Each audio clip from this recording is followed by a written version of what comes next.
And because it's within me, I don't need it from outside validation or outside resources. All I need to do is put that 1% to get better every day within myself. And that best, most confident, most successful version of myself will be revealed.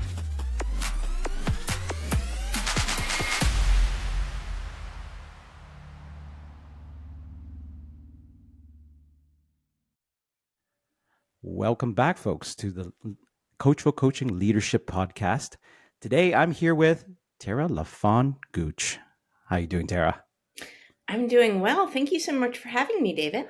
Oh, it's a pleasure to have you. So, Tara, I'm going to give you the honor of introducing yourself to everyone here. Yeah, so my name's Tara LaFon Gooch. I'm a CEO of a branding agency. I primarily work with speakers, authors, C-suite executives, and CEOs who want to get on stage, especially land a TEDx opportunity or a large conference opportunity, who are ready to develop their personal brands and kind of lead with purpose and intention and show the world who they are, amplify their voices and impact.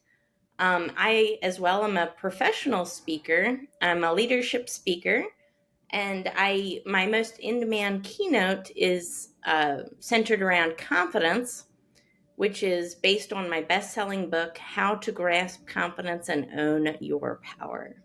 All right. How to Grasp Confidence and Own Your Power. That's available on Amazon and other stores? Yep. Amazon for now, but that will change next year. Okay, excellent. So get that book, and we will link that in the show notes later. And I think you're being a little bit humble too. I think you were featured on Forbes Magazine as well. Forbes Magazine, LA Weekly, Los Angeles Business Magazine, and next month will be MSN. All right. So you are busy and you're out there, and honestly, like it's a great confidence boost to me as well. Right, I look at you as a role model for someone I want to be. So, Well, thank you who so do I much. want to be when I grow up? All right, Tara. Well, so you're talking about helping folks boost their confidence, especially like from a speaking perspective, and just looking at your book, like How to Grasp Confidence and Own Your Power. You have that sign behind you, I do. grasp. I do. So looks like there's 5 steps there. You want to talk a little bit about that? Yeah, absolutely. It's a 5-step model that I developed that transformed my life and helped me go from unconfident to very confident and going after my wildest dreams, literally facing my biggest fears. And the method in this book, it's a 5-step method, GRASP. G stands for gratitude, R for responsibility, A for Mm-hmm. action, S for sight, and P for purpose. In my book, it's used as a personal development tool, but I also have a spin on this that I use for leadership and leadership speaking specifically. So if I'm in front of a corporate client uh, or at a conference, I talk about this method as far as leadership development as well. Mm. I am curious, like, what made you develop this method? Well, it was interesting. I had struggled with confidence for as long as I can remember, literally my whole life. And I was on a search of self-discovery. I was reading a lot of success books, a lot of personal development books, self-help books, and that sort of thing. And I started to realize this correlation, and that was that gratitude is mentioned somewhere in all of these books. Mm. And at the time, I was really struggling with gratitude. I thought I had nothing to be grateful for. I was down, I was depressed, I didn't know what I wanted to do. I had just recently started entrepreneurship and everything was new to me, and there was fear, right? Mm. But I knew that in order for me to get the success that I wanted, I had to have confidence. And then I started reading all of these books and started to see that gratitude was somewhere. But then once I actually started to develop gratitude and make it a daily practice and habit, I realized that it shouldn't be just somewhere sprinkled in. It should actually be the exact very first step. Mm. It is not somewhere in the middle, hard to find, chapter 7, chapter 8, chapter 20. It's one. Mm. And once I understood that, that became the first letter was G.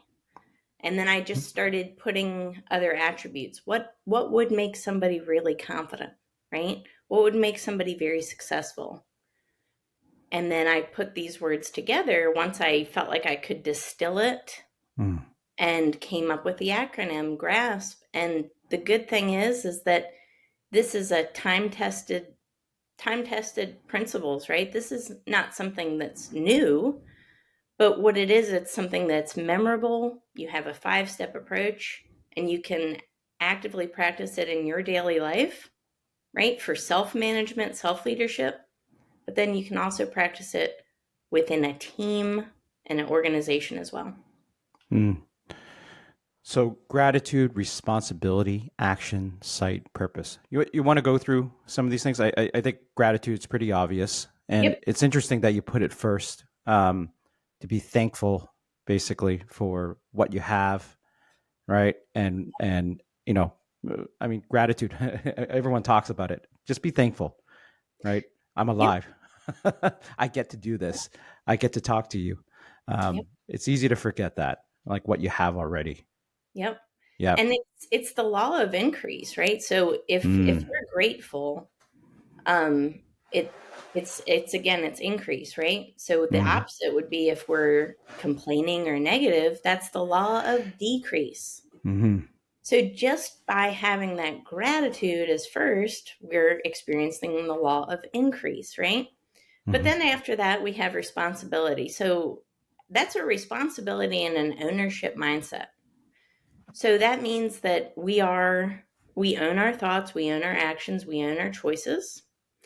And there's a certain amount of self-advocacy there, right? We can't be victims and be winners at the same time. It doesn't work like that. So we have to develop a responsibility mindset. And then after that is action. And what I've learned is a lot of people, they put in action and they put in action in a lot of it. We see New Year's resolutions happen, right? Mm. People are putting in action, but there's no strategy, there's no ownership behind it. So what happens? People fall off and stop performing action. They Mm. get discouraged because that's human nature. So that's why we have to develop a responsibility mindset first. Mm. That's the strategy. After that, I have sight, which is a visualization. It's interesting. I've never encountered a professional athlete who imagines every possible way they're going to lose a game. Have you, David? Absolutely. No, no, I haven't. They don't imagine every way they're going to Yeah. lose. They Yeah. imagine every way they're going to win, don't Yeah. they? And no, and joking aside there, when I was more active in athletics when I was younger, I imagine the tough situations I might be put in, right? Like, Yeah. oh, what if I'm, playing volleyball? I did that a lot as a kid. Oh, okay. What if someone's about to spike it down right in your face, which happened a lot? What am I going to do? Or, I've had friends who played football. Okay, what if I'm in a situation where, 3 big dudes are coming at me? What would I do in that situation? And it's not like saying I'm always going to win. It's how will I handle the adversity as well, so that the first time you encounter it, it's not on the field. You've already processed it in your mind and you know how you're going to react to it. So Yep. to answer your question, yes. Yep. And it's a visualization, right? And Yeah. it's, when we're thinking about personal development and becoming our most confident selves, we have to visualize that person in our mind. We have to believe that it's going to happen. We have to Mm-hmm. see ourselves becoming that person. So it's a thought pattern, it's a process, right? But then it's also a visual, a literal visual. So Mm. instead, if we're trying to become confident, watching our body posture, our physical body posture, right? Also, assign attributes to what that most confident version of yourself looks like. Mm, And if you're, not doing activities to become that confident person, then it's not going to happen. So it's about then putting in that action to coincide with that as well. mm, And then after that, it's purpose. So my model follows Abraham Maslow's model, um, which his is the hierarchy of needs. It's a 5-step pyramid as well yep. as mine. And at the top of his pyramid is self-actualization, right? So that's the the highest level of self. Mm, Well, we can't have that be first because we just can't see it yet. mm-hmm, So you have to go through this process, and then eventually it's purpose and aligning with your natural talents, your skill sets, what makes you you, and really leaning into those things. And when you lean into those things that are your strengths, guess what happens? You become really confident and you start to mm-hmm. stay that way. So it's not just about developing confidence for short term. This is a lifelong habit, and it's a practice. Yeah. Eh, Purpose is like something I've been searching for over the Mhm. years too. And Yeah. it's a journey, and it's, you know, I mean, every new year people say, "Oh, what's your goal? What's your purpose? What's your vision?" And it, I'm going to say it's probably taken 20 years for me to really figure out more more more solidly like what my purpose is, at least this point in time. So I guess like when you are working with people who are trying to achieve this grasp, and especially the last part, to find their purpose, like what's the process that you bring people through? I love that. So, Japanese have a very profound concept called the Ikigai. Ikigai is it's it's your skills, it's your things that make you you, right? And then in the intersection of all of that, it's how you take those natural skills that you have that you can actually, make money off of it, make a living, right? Mm-hmm. And finding that good area right in the middle, right? That's our Ikigai. So identifying that for people, and you know, we all have a why. And that's one of the first questions I ask my clients. What is your why? When because the word purpose can seem really far-fetched. It can seem out there. Sometimes people don't exactly know what it is, but when you ask somebody why, Mm-hmm. and just the simple question of who you are, what do you believe in? You start to really unravel those things for that person and get them a level of clarity that they wouldn't be able to necessarily uncover by themselves. But when you start to dig deep, and I liken human beings to, we're like onions. We're layers upon layers, and you just peel back to get to the center. And it's that center that's our ikigai, that's our purpose, the highest level of self actualization, Mm-hmm. and our real why, and what our purpose is for why we're here. And I do believe that we all have these natural skill sets, and it's just about leaning into them without fear. When we uncover those fears and start to see what's been holding us back, our purpose kind of comes to light. Mm-hmm. So having a solid why right in the middle of that onion, right, and working your way out. So maybe talk to everyone out there, like how would you work someone through this process, like of finding their gratitude and responsibility and such, and what can we expect at the other end of the Yeah, spectrum? absolutely. Yeah. So this is something that, again, it's a long game. It's a process. This is a marathon, not a sprint, right? But Mm-hmm. it doesn't have to take years necessarily. So my low point was March of 2022. That's when I went into entrepreneurship. I wasn't sure what I wanted to do next. And I was really struggling with confidence. So I had to learn that gratitude. And for me, it was healing the past, starting there, Mm-hmm. and then having gratitude for the entire journey, like what you're talking about. But I think we need to heal our pasts and, help. that really helps us get rid of those blocks that are holding us back in the present time. And, a lot of times people, they think, oh, it's okay. I'm good now. That happened to me before, but I've moved on. But have you really? Because if it's impacting a current belief system, then you probably haven't moved on. So there's Mm-hmm. some level of stickiness that's still happening there. And through gratitude, um, and forgiving those things totally opens up the door for you to be present minded. Mm-hmm. And we know we can't act in the past and we can't act in the future, David, but what we can act is in the present. So, in order to really dive into being able to be your most operable self, you have to have gratitude because Mm-hmm. that helps you become present. Yeah. And then you can start to really take that action. Yeah. Healing our past. There's a saying that trauma can time travel. Ooh, I Yeah. like that. I And haven't heard that one. I do believe that certain a lot of traumas will stay with us, right? Yeah, And I use that very broadly.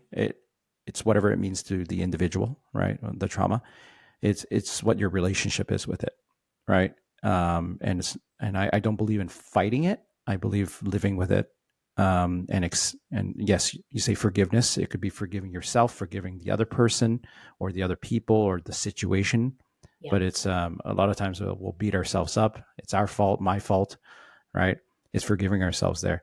But that is, but you're saying how that fundamentally forms a belief system that you need to break through. Okay. I guess that flows into responsibility, taking responsibility for your past and giving gratitude. I guess I'm sort of leading the witness here, but I yeah. assume that goes into responsibility, right? Yep, that's exactly right. And they all flow. And it's not, and that's the beautiful thing about it. It's not five distinct separate steps. You do one, you stop completely, Mm, and then you go to the next step. It's a living thing. It's a it's process. fluid. There Yeah. are days where I need to focus on gratitude more than the other steps because I'm having a day. Mm, There are other days because nobody's perfect that it's all five steps because it's one of those days. So, these are living things, they breathe between each other. But ultimately, for me, in order for me to succeed, start to have the level of confidence that I needed, and ultimately become the leader I needed, not just for myself, but for my team, I needed to have that responsibility and that mm, ownershipness, mm-hmm, right?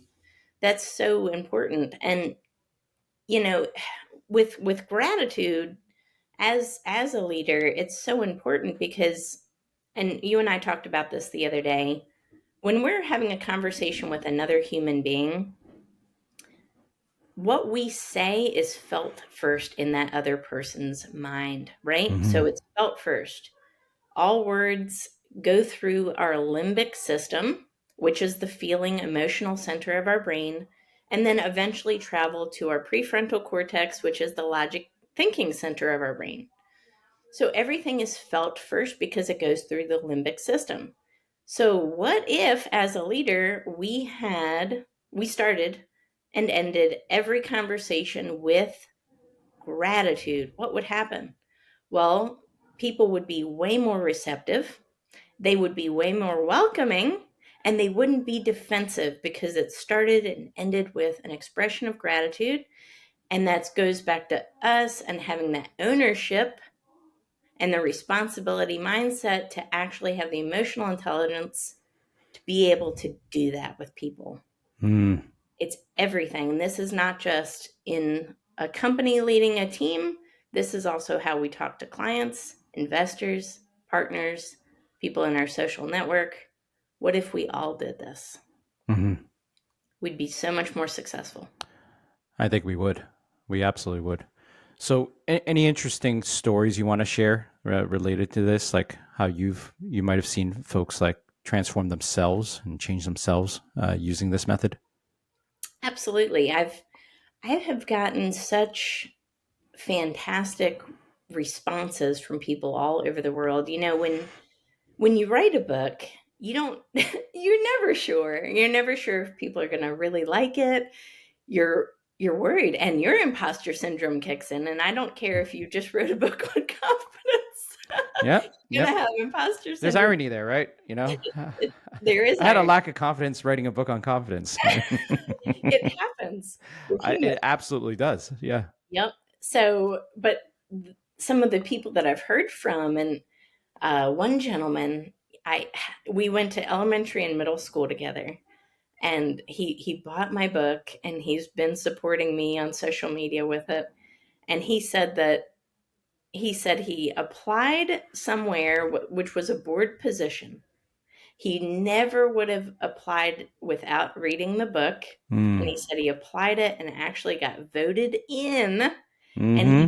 could not believe it. And he said, I took a page from your book, and without your book, I would have never have done this. Mm. And his biggest struggle was gratitude Mm. and learning to be grateful for the past. And he was dealing with past trauma and all sorts of problems. And he didn't have it easy. He had a lot of adversity, a lot of hardships, every reason under the book not to be grateful. Hmm.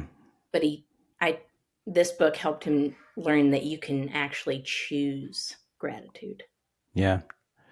You know, it's funny you're talking about writing a book and the imposter syndrome that comes in. I've had a few folks here on this podcast who have written books, and so one of them, like for instance, Kelly Wood, who was on in one of my earlier ones, like she was mentioning she's writing a book. She's a coach, right? Yep. Executive coach, and she says she's writing a book, but every time she writes, this little voice talks to her and says, you have no business doing this. You're not good enough. And so her strategy is, huh, why do you think that?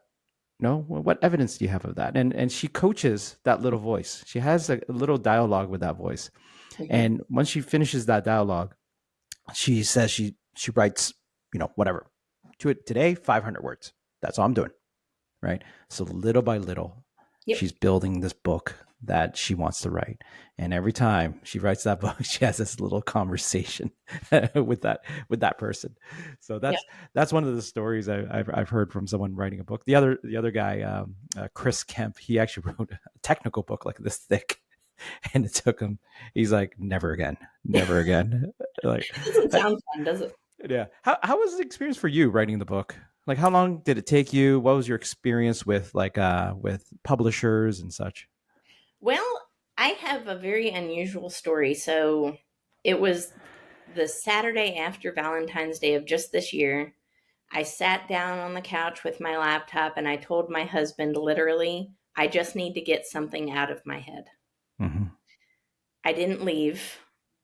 And that weekend I wrote 11,000 words, and Wow. I didn't know I was writing a book. I at first just thought I was writing this method down. And then I kind of processed that method, and then literally chapters just started flowing. So I'm a little bit anomalous, I guess, as far as that goes. But once I realized that, okay, I had a book, um, I just reversed engineered it. I looked up on Google, uh, and I decided, okay, this is a self help personal development book. Google, what is the average self help book? How many pages? I didn't know, right? Or how many words? Okay, so I already have 11,000 words done. If I can do 1,500 or so words a day, it'll take me this many months. Cool. That's my goal. And I didn't waver off of that, and I kept a commitment, time blocked my calendar, made it my first priority of that day. Mm. And so nothing got in the way of it. Even if I had an early morning client, I made sure to get my writing in. And 6 months later, it was published. I published it, self published it on Amazon, and 10 Mm. days later, it was a best selling book in 4 categories. Anybody Wow. can, anybody can do this. Wow. Congratulations. Jeez.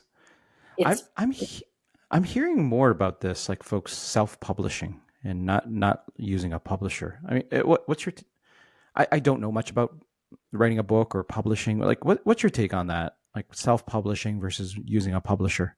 yeah, I think it's like anything else. It's a personal choice. I wanted to have complete control of my book.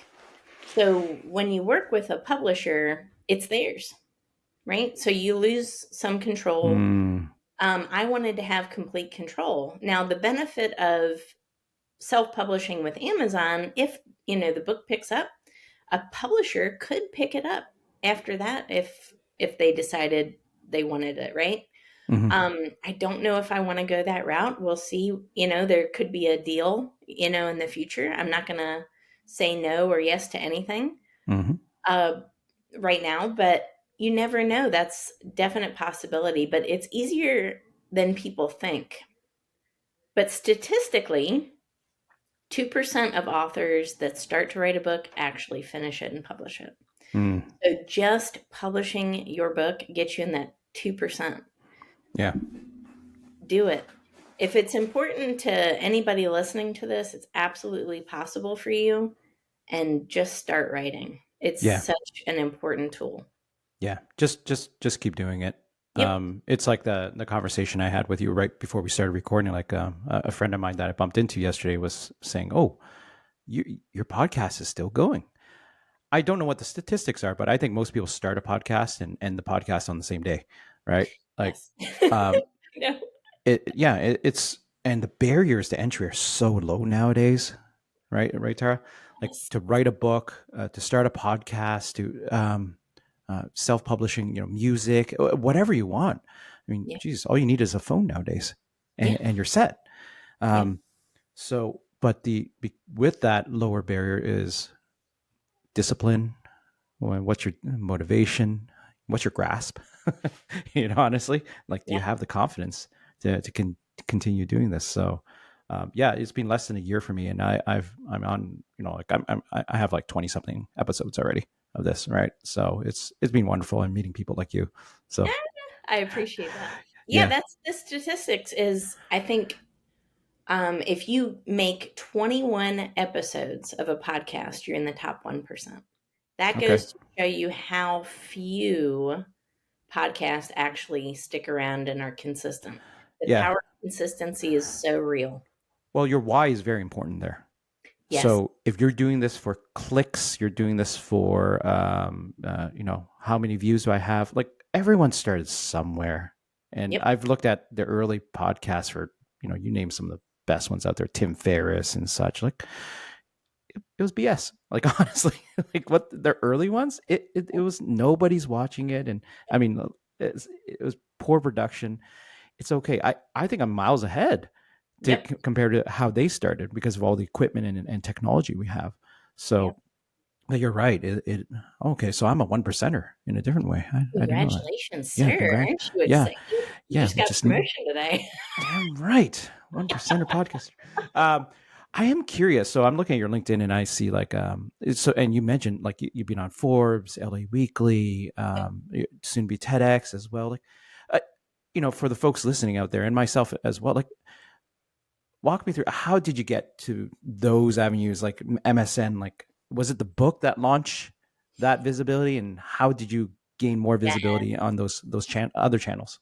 absolutely. I started we'll call it a personal brand, building my personal brand just last year. So it's been, well, a year and a half now, building my personal brand. And it started on LinkedIn. I had a good following on LinkedIn, but I didn't have an engaged community and I didn't really post. So that's literally where I was March of 2022. Mm, And I grew it this far that quick. mm, So it is possible. So that's how it started. I uh, Once I figured that out, I developed a personal branding program for LinkedIn. That's a group cohort as well to teach other people how I did it. And then I kind of sprinkled in podcast. And then my first major PR opportunity was no. November 22nd of last year when I had a talk with NASDAQ. That was the first ever big PR move that I made. Once I did that, I realized, well, this is possible. Because Mm. sometimes you don't know what's possible, right? Until either somebody else shows you what's possible or until you try it and do it and realize that you actually have this capability, right? So that was my first big leap. Then I went on lots of podcasts in the middle and then started appearing like in local stuff. So local magazines, interviews, and this all correlated around my book. That's the great thing about a book. It's a icebreaker. Mm. Everybody wants to talk about your book, right? So from there, I was able to get on local magazines and then eventually Fox News in New York. I had a live television interview with them. And then after that, it was boom, boom, boom, because I realized during this time I was writing my book and I wanted something very powerful on the front cover of my book. What I wanted was as seen in right on the cover. And I Mm. couldn't accomplish this if I didn't get featured in big places. Mm. So before the book was even published, I was heavily building in public 3 months, 4 months before, when it was still a Word document on my desktop. Mm. I was on Fox News in New York talking about my book. Mm. I think that's a place where a lot of people are afraid. Mm-hmm. And that's exactly what I decided to do, was face that fear. And it kept me super accountable. Yeah, yeah, yeah. You announce to the world what you're doing, right? Yes. And Yeah, I made it happen, and it gave me that energy to keep going and actually push a little harder. yeah. Okay. And is it just literally you calling up these stations, or do you have a go between to help you? Like, just how do you do that? It's a lot of work. PR is it's one of those continual process things. It's not about having a splash of PR.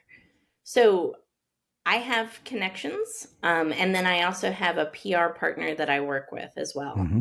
That's in the United Kingdom. So between the two of us, um, he that my PR partner will help me get on magazines, Fox News in New York, and some other ones I have landed myself, Okay.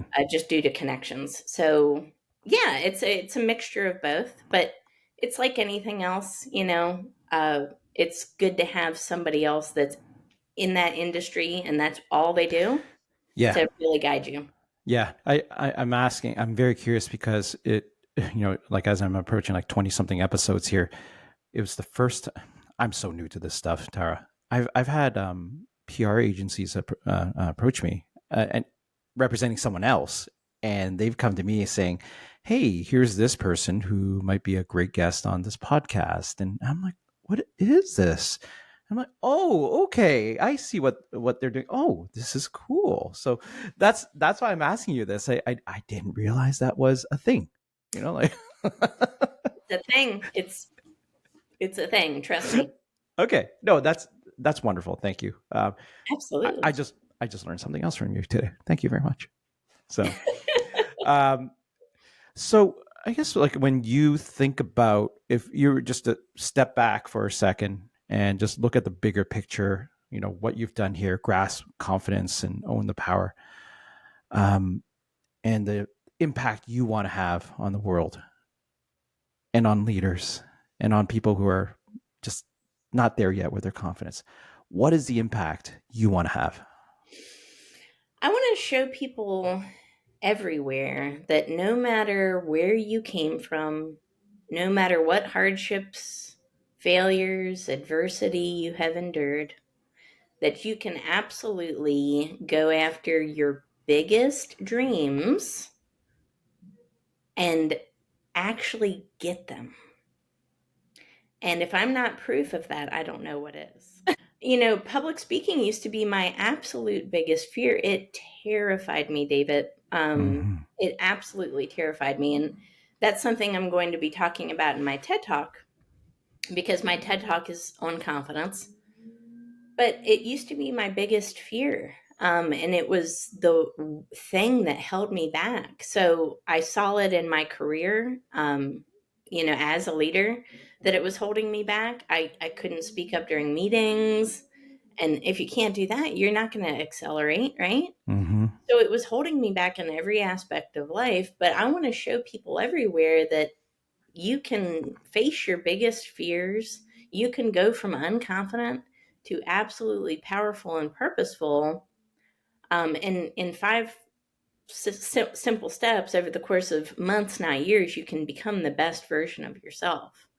And why can you do this? Well, it's part of that taking action. So I'm a firm believer as well in the compound method. 1% better every day. That's it. Doesn't take a lot, doesn't take marathons, it doesn't take leaps and bounds. If you simply improve 1% every day and are consistent, the Mm-hmm. end of the year, you're going to be 37 times improved. Don't tell me you wouldn't be a completely different person Mm-hmm. at 37 times improved. Would you? Mm-hmm. You would be completely different. It would be. I've seen this mathematical formula. Yeah. 1 to the power of 365 is Yep. still 1. 1.001 Yep. to the power of 365 is, I can't do that in my head. So, but 37 ish.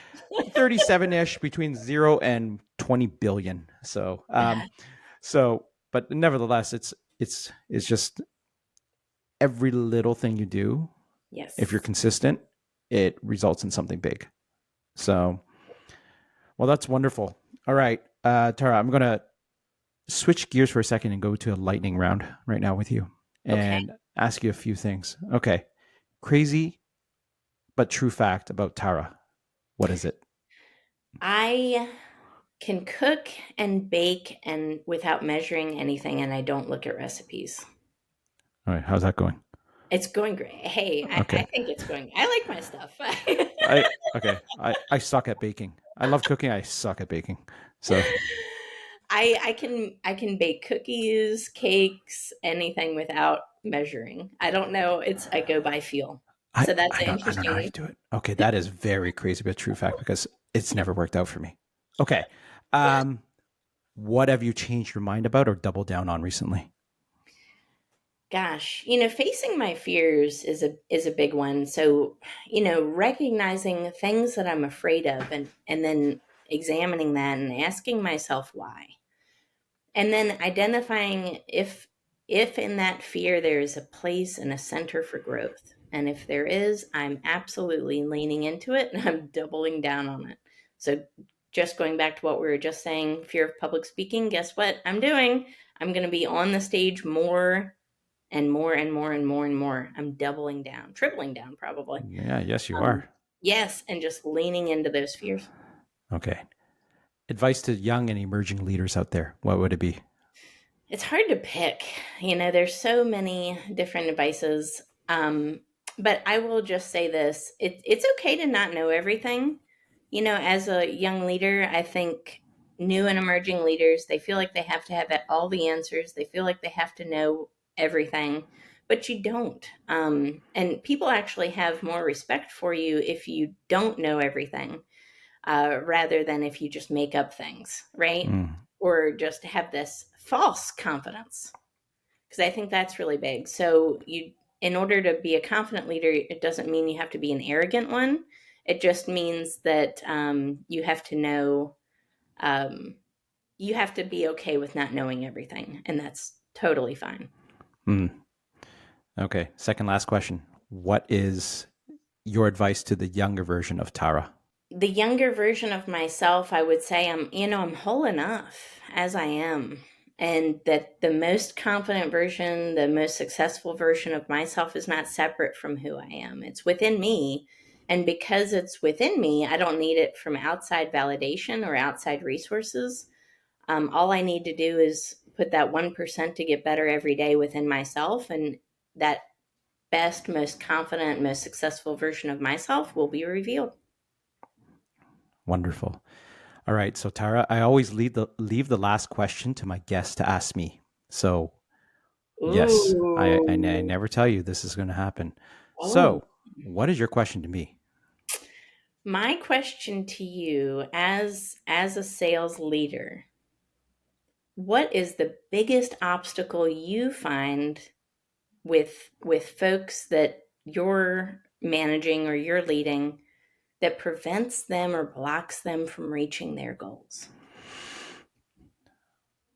So I'll tell you what. I mean, there's a few things, but something that comes to mind and it's been very recent is um, communication and working well with others. And so leadership is not just a title, but it is an action that you carry out. And it doesn't matter what your title is. And leadership means that you are able to rally people together to work with you, for you, and will run through a wall with you. And whether you're an individual contributor, an entrepreneur, someone with the actual title of manager or leader, it is absolutely imperative that people want to work with you and run through a wall for you, not out of fear, but because they want to.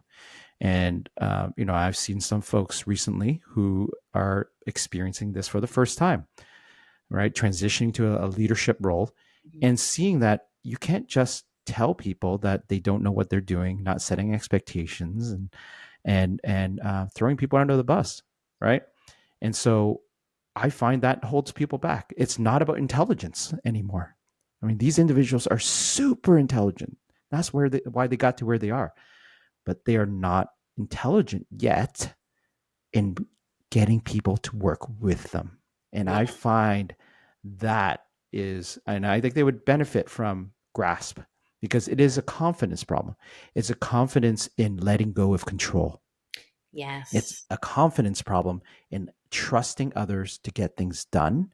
Yep. And it's a confidence problem in articulating exactly what you want from others in getting those things done. Yep. Um, and I think folks can benefit from grasp or any other methodology, but grasp it's simple. It's 5 steps, right? Mhm. Um, yeah, I mean that's what I'm seeing right now in my world. But there's many other things we can go through in a longer podcast. Oh, I know. We could probably do this all day, right? Yeah. All right, Tara. So what's next for you? What's going on in Tara's world?